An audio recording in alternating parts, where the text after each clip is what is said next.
PS Suryavanshi सरांना मी विनंती करतो की आजचे प्रमुख वक्ते माननीय प्रोफेसर डॉक्टर मकरंद पैठणकर सरांचं स्वागत करा.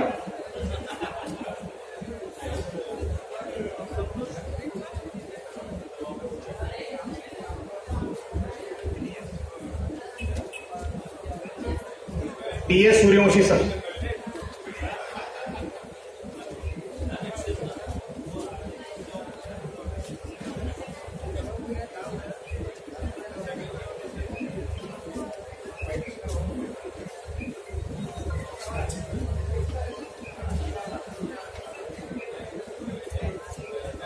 डॉक्टर संजय कुलकर्णी सरांना विनंती आहे की आपण स्वागत करावं.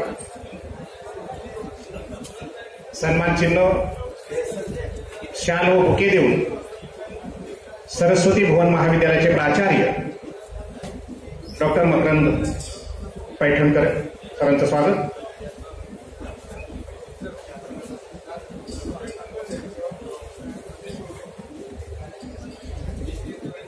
कार्यक्रमाचे अध्यक्ष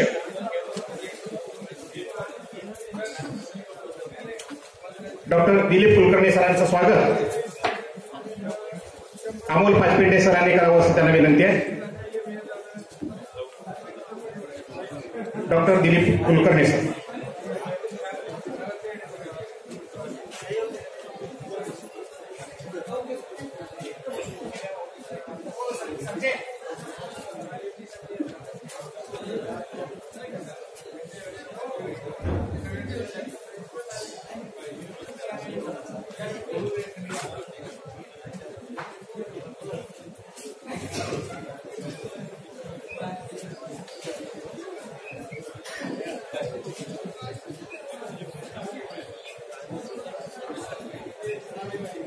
या कार्यक्रमाचे प्रमुख वक्ते प्रोफेसर पैठणकर सरांचं अल्प परिचय करण्यासाठी डॉक्टर SV राजमाने सरांना विनंती आहे की पैठणकर सरांचं परिचय राजमाने सरांनी करून.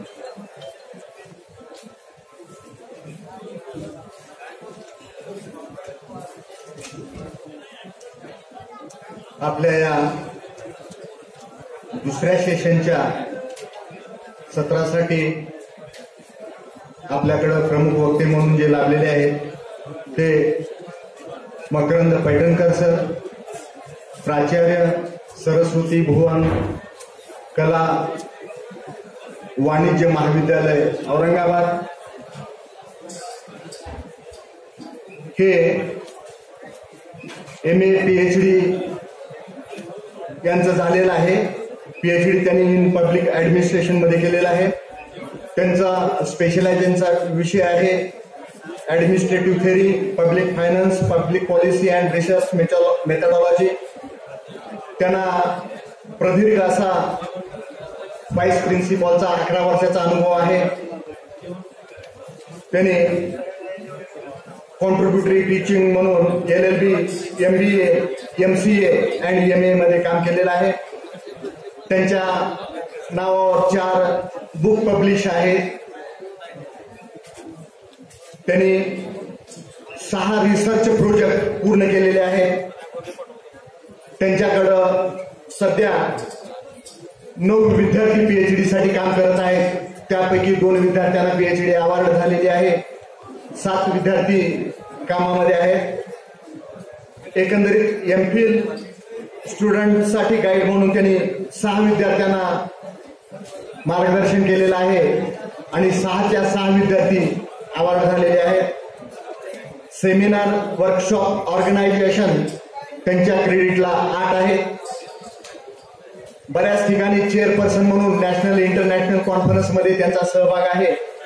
एकंदरीत 20 ठिकाणी त्यांनी नॅशनल आणि इंटरनॅशनल सेमिनारमध्ये चेअरपर्सन म्हणून काम केलेलं आहे. ते डॉक्टर बाबासाहेब आंबेडकर मराठवाडा विद्यापीठाच्या BOH ते मेंबर आहेत. व्हिजिलन्स कॉर्प्ससाठी त्यांनी डॉक्टर बाबासाहेब आंबेडकर विद्यापीठामध्ये काम केलेलं आहे. डायरेक्टर आहेत त्याचे स्वामी रामानंद तीर्थ मराठवाडा युनिव्हर्सिटी नांदेड. हा त्यांचा अल्पसा परिचय मी आपल्यासमोर ठेवतो आहे, परंतु त्यांच्या व्याख्यानातून आपणाला त्यांचा परिचय आपणाला होणारच आहे. मी या ठिकाणी त्यांचा अल्पसा परिचय देऊन थांबतो. धन्यवाद सर. माननीय प्राचार्य Paithankar sir, new education policy 2020 framework, नवीन शैक्षणिक धोरणाची संरचना या विषयावर आपण सखोल असं मार्गदर्शन आम्हाला करावं. माननीय पैठणकर सर.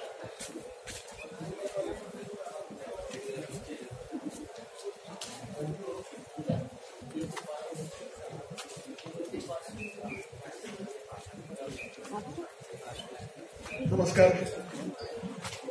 ज्यांच्या कर्तृत्वाने हा परिसर पावन झालेला आहे अशा कैलासवासी आनुरे गुरुजींच्या स्मृतीला आदरांजली वाहून मी ह्या सत्राची आपण सुरुवात करूयात. महाविद्यालयाचे प्राचार्य चंदशेट्टी सर, व्यासपीठावरील सर्व सन्माननीय सदस्य, या सभागृहात उपस्थित प्राचार्य, प्राध्यापक, बंधू भगिनी,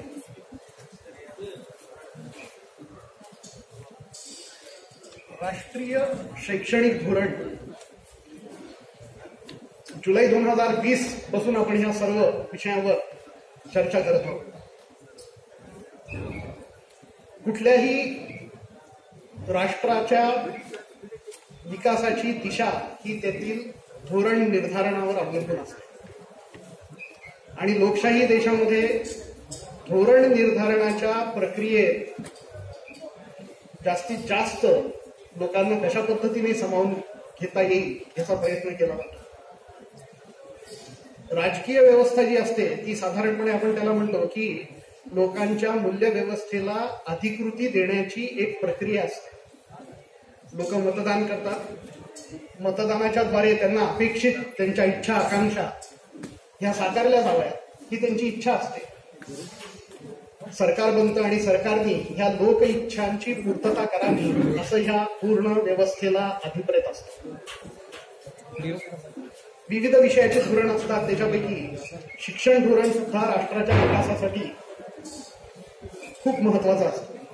आजपर्यंत स्वातंत्र्योत्तर काळामध्ये जे काही शिक्षण धोरणं आपण स्वीकारलेली आहेत त्यांनी आपल्या शैक्षणिक व्यवस्थेमध्ये मूलगामी बदल नक्कीच घडवून आणलेला आहे.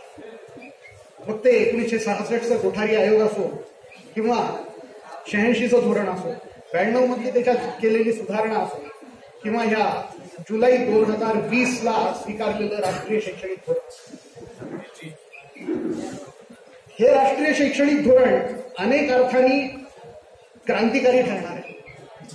म्हणजे आपल्या देशामधल्या धोरण निर्धारणाच्या प्रक्रियेमध्ये पहिलं धोरण ज्यांनी पूर्ण एकूण देशाची पूर्ण प्रगतीची दिशा आणि गती बदलली ते LPGचं धोरण आलं. तसंच हे शैक्षणिक धोरण आहे असं मानलं जातं. सगळे विचारवंत अशाच पद्धतीने मांडणी करताना दिसतात. सरकार आणि विरोधी पक्षांमधनं सुद्धा ह्या सरकारमधनं होणारच नाही पण विरोधी पक्षांमधनं सुद्धा ह्या धोरणावर फारशी टीका तुमच्या माझ्या वाचण्यात आलेली दिसत नाही. ह्याला कारणही काही आहे. एक तर ही धोरण निर्धारणाच्या प्रक्रियेमध्ये खूप वाईडर कन्सल्टेशन जे आहे ते घडून आलं होतं. आपल्या देशाचे अवकाशशास्त्रज्ञ असलेले कस्तुरीरंगन यांच्या अध्यक्षतेखाली 9 सदस्यांच्या समितीने 33 महिन्यांच्या अथक परिश्रमातून ह्या धोरणाचा मसुदा तयार केला. 405 पानाचा हा सुरुवातीला शैक्षणिक धोरणाचा मसुदा होता आणि हा शैक्षणिक धोरणाचा मसुदा जनतेमध्ये लोकांशी चर्चा करण्यासाठी, त्याच्यावर शिफारशी आणि सूचना मागवण्यासाठी हा प्रकाशित केला. मला सांगायला आनंद होतो. आता एका सरांनी प्रश्न विचारला की कसं वाईडर याचा लोकांना समावेश करून घेणार. या धोरणामध्ये 2 लाख लोकांनी आपल्या सूचना आणि शिफारशी केल्या आणि ह्या 2 लाख सूचना आणि शिफारशींचा समावेश या समितीने 33 महिने काम करत असताना केला आणि मग तो ब्रीफ ड्राफ्ट जो आज आपण बघतो 60-70 पानाचा, तो सरकारला जुलै महिन्यात दिला गेला. हे करत असताना पूर्ण देशभरामध्ये लोकसहभाग, लोकांचं इनपुट ह्या धोरण निर्धारणाच्या प्रक्रियेत यावं यासाठी ग्रामपंचायती विशेष सभा ह्या घेतल्या गेल्या आणि असं देशभरातून ग्रामपंचायत स्तरापासून ह्या धोरणामध्ये इनपुट देण्याची एक पद्धती विकसित केली आणि त्यामुळे ह्या धोरण निर्धारणाच्या प्रक्रियेमध्ये 2 लाख शिफारशी प्राप्त होऊ शकतात आणि त्याची फलनिष्पत्ती म्हणून हे 60 पानाचं 62 पानाचं जे धोरण आहे ते जुलै 2020 मध्ये आपल्या समोर आलं.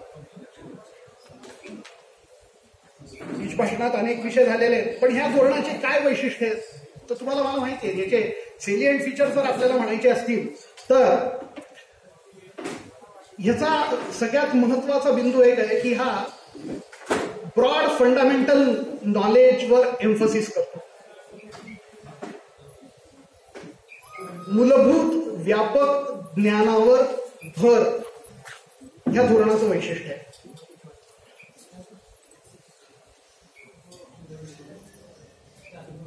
बहुस्तरीय प्रवेश आणि निर्गमन, एंट्री आणि एक्झिट ज्याला म्हणतो आपण, हे सुद्धा याचं एक वैशिष्ट्य आहे. तिसरं वैशिष्ट्य जे आहे हे याचं सांगणं येईल की आजपर्यंत आपण विविध केंद्रीय शैक्षणिक व्यवस्था आपण म्हणत आलो, मग विद्यार्थी केंद्रीय असेल, शिक्षक केंद्रीय असेल, ह्या धोरणामध्ये अधोरेखित केलंय की हे धोरण आणि हे पूर्ण शैक्षणिक व्यवहार जो चालेल तो लर्नर सेंट्रिक राहील, तो अध्ययन केंद्रीय असेल. हे एक याचं महत्वाचं वैशिष्ट्य ठरणार. दुसरं, या धोरणाची विभागणी 2 भागात आपण करतो, शालेय शिक्षण आणि उच्च शिक्षण. शालेय शिक्षणाचा ड्राफ्ट आपण अभ्यासला तर आपल्याला कळून येईल की शालेय शिक्षणामध्ये जास्तीत जास्त करणीय बिंदू जे आहेत ते कार्यात्मक स्वरूपाचे आहेत, फंक्शनल आस्पेक्ट आहे.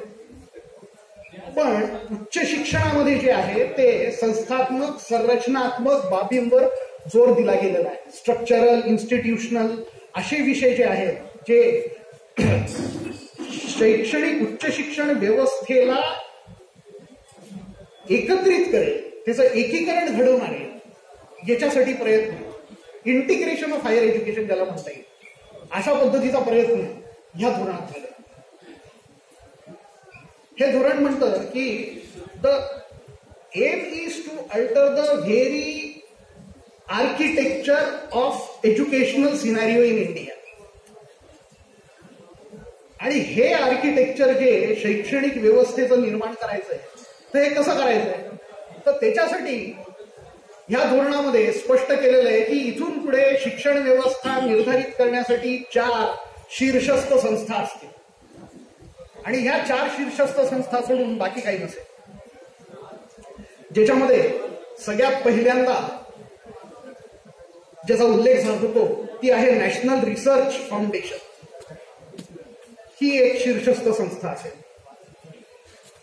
दुसरी, आता एक आपल्या सहकार्यांनी प्रश्न विचारला सरांना, जोशी सरांना भाषेबाबत, तर ह्या दुसरी शीर्षस्थ संस्था ह्या धोरणात सांगितली आहे Indian institute for translation and interpretation.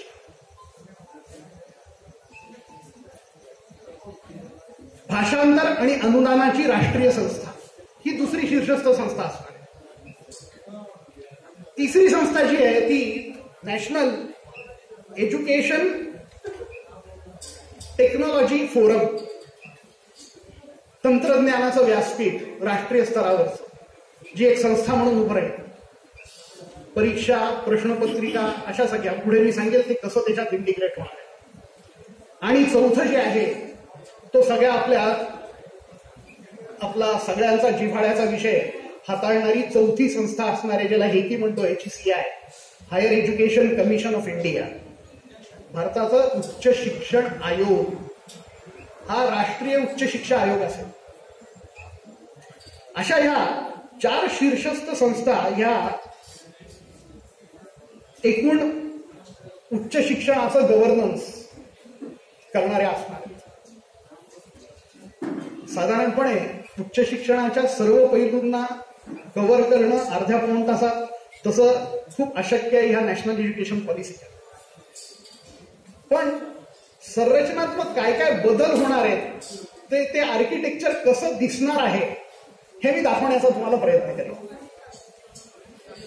ह्या उच्च शिक्षणाच्या धोरणामध्ये भारतासमोरच्या उच्च शिक्षणामध्ये आणि शिक्षणाच्या समोर असलेल्या समस्या सुद्धा उद्धृत केलेल्या आहेत आणि ह्या समस्यांचं निराकरण कसं करता येईल त्याबाबत सुद्धा विस्ताराने मांडणी केली. आता एकूण आपण जेव्हा पॉलिसी वाचतो तेव्हा पॉलिसी काय आहे? Policy is basically a philosophical statement of the will of the government, intention of the government. शासकीय कृतीला जो तात्विक आधार द्यायचा असतो तो धोरणातून दिला जातो आणि मग ह्या धोरणाच्या आधारावर पुढे कायदे नियमन ह्या सर्व बाकी येतात. पण द बेसिक प्रिमाइस जे मूलभूत आधार ज्याच्यावर उच्च शिक्षणाचा मनोरा उभारला जाणार आहे तो आधार हे धोरण असतं आणि ह्या धोरणाने तसाच प्रयत्न केला. Higher education commission of India हे इथून पुढे उच्च शिक्षणामध्ये सगळं काम करणार आहे. हे एक इंडिपेंडंट कमिशन असेल. हे जाणून घेण्यापूर्वी आज आपण थोडा विचार करू की सध्या आपलं उच्च शिक्षण आपण कसं चालवतोय. तर ह्याच डॉक्युमेंटचा आधार घेतला तर त्यांनी सांगितलंय की higher education in India is fragmented, खंडित आहे, विखुरलेलं आहे. आणि हे खंडित विखुरलेलं उच्च शिक्षण जे हे एकसंधपणे एकत्रित करणं अनिवार्य गरजेचं. आज आपल्याला माहिती की शिक्षणाचे महत्वाचे आयाम जर आपण विचारात घेतले तर तुम्हाला मला जे दैनंदिन त्याच्यातून जावं लागतं ते 4 महत्वाचे आयाम आपल्याला अधोरेखित करता येतील. एक सगळ्यात महत्वाचं नियमन, दुसरं ऍक्रेडिटेशन, तिसरं ग्रांट्स अनुदान आणि चौथं क्वालिटी मेजर्स म्हणजे पात्रता कशा असल्या पाहिजे, प्रमोशन कसं झालं पाहिजे, रिसर्च पेपर किती असले पाहिजे, एपीआय काय, फीबास काय, ह्या सर्व बाबी ज्या maintenance of standard in higher education म्हणून आपण वाचतो आणि त्यानुसार आपलं करिअर ऍडव्हान्समेंट वगैरे होतं. तर हे 4 आयाम जर आपण विचारात घेतले तर आजची परिस्थिती अशी आहे की ह्याचं ह्या शिक्षणाच्या अत्यंत स्पेशलाइज्ड एरियाचं पूर्ण कार्यान्वयन ज्या व्यवस्थेतून होतं ते म्हणजे आहे युजीसी. या सर्व स्पेशलाइज्ड कामाचं केंद्रीकरण आज युजीसी मध्ये झालेलं आहे आणि ह्या केंद्रीकरणामधून सुद्धा अनेक समस्या निर्माण झालेल्या.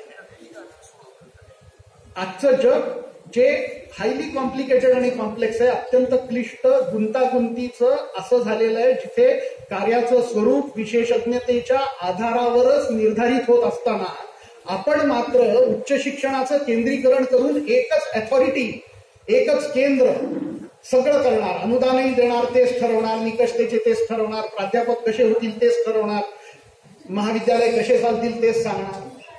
अशा पद्धतीचं ज्याला विशेषीकृत पद्धतीने बघावं लागेल, हाताळावं लागेल, तसं न करता आपण ह्याला अत्यंत सामान्यज्ञतेच्या आधारे विचारात घेत आहोत.